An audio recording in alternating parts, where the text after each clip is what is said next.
Doctor கு கணேசன் எழுதிய குழந்தைக்கு முண்டு தூக்க பிரச்சனைகள் எனும் கட்டுரை சிந்தை இணையதளத்தில் இன்று வெளியாகி இருக்கிறது.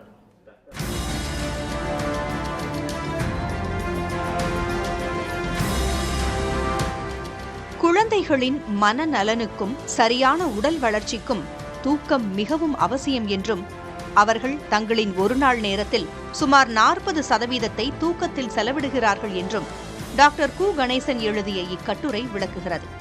பிறந்த குழந்தைகளுக்கு உடல் இயக்க கடிகாரம் 4 மாதங்களுக்கு பிறகே வேலை செய்ய தொடங்குவதால் ஆரம்பத்தில் அவர்களின் தூக்கச் சுழற்சி சீரற்றதாக இருக்கும்.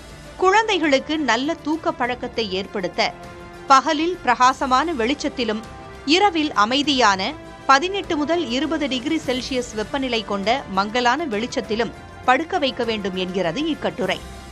குழந்தைகளின் தூக்கத்தை பாதிக்கும் வயிற்றுவலி மற்றும் வாயு தொல்லையை தவிர்க்க பால் கொடுத்த உடனேயே படுக்க வைக்காமல் தோளில் சாய்த்து ஏப்பம் விடச் செய்ய வேண்டும் என்கிறது இக்கட்டுரை.